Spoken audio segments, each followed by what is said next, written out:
All right, let's talk basketball. Have you ever been watching a game, the ref blows the whistle, and you're just completely lost? You are not alone. In this explainer, we are going to break down all the fundamentals of the game so you can watch your next game like a seasoned pro. Is that a charging foul? A travel? What even is a backcourt violation? These are the moments that can turn an exciting game into a confusing mess for new fans. But hey, don't worry. By the end of this, you'll be calling out the plays right from your couch.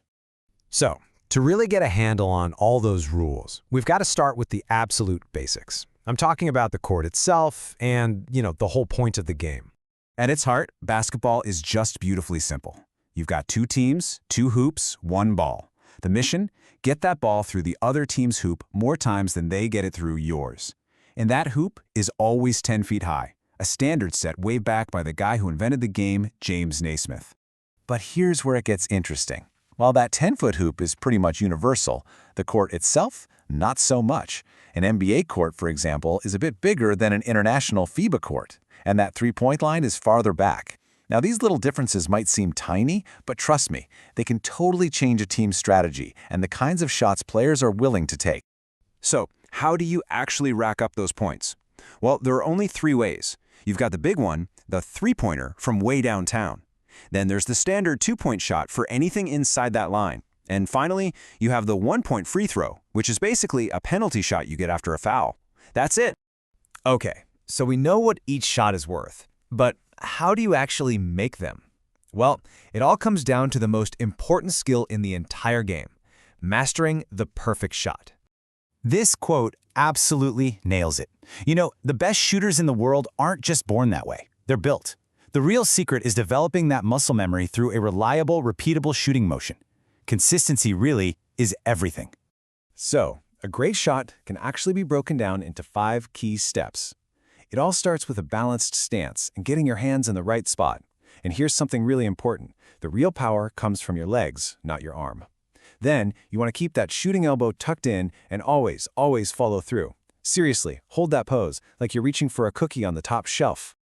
Here's a little pro tip that can make a huge difference for beginners. Don't aim for the middle of the hoop. Instead, focus on the back of the rim and think rainbow. Giving the ball a higher arc gives it a much softer landing and a way better chance of dropping right through the net. Okay, so we know how to score, but what about when the game just stops out of nowhere? Usually that's because of a foul. And fouls are all about the rules of physical contact. Okay, first things first, we have to clear this up because it's the #1 thing that confuses new fans.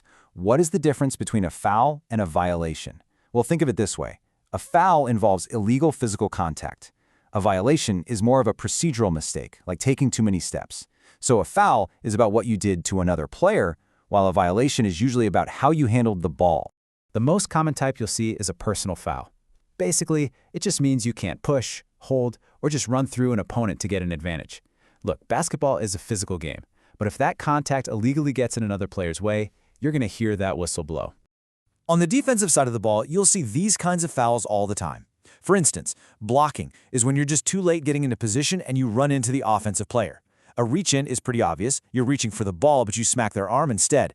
And a hand check is when you use your hands to illegally slow a player down. But hey, it's not always the defense's fault. The team with the ball can get called for fouls too. The most common one is charging, which is when an offensive player basically runs over a defender who is already standing there. And setting an illegal screen, that's when you're moving while trying to block a defender. That'll also get your team in trouble. So, we've covered all the contact-based penalties. Now let's dive into those other whistles, the ones that are non-contact infractions. We call these violations. Right, so unlike fouls, violations have nothing to do with contact. They're all about breaking the rules of time and space on the court, and the result is always the same no matter what. Your team turns the ball over to the other guys. A lot of these violations are all about time. The most famous one is the shot clock. In the pros, a team has just 24 seconds to get a shot off that actually hits the rim. It's what keeps the game so fast-paced and exciting. Then you've got the 8-second rule. Once a team gets possession in their own backcourt, they have just 8 seconds to get the ball across the half-court line. Again, this is all designed to prevent stalling. And finally, there's the 3-second violation. An offensive player can't just hang out and camp in the painted area right under the basket for more than 3 seconds at a time.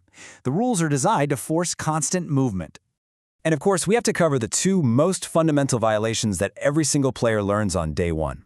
A double dribble is exactly what it sounds like. You dribble the ball, you pick it up, and then you start dribbling again. Can't do that. And traveling is just taking too many steps without dribbling. Both of these are an immediate turnover. So if there is one key thing to remember from all of this, it is this right here.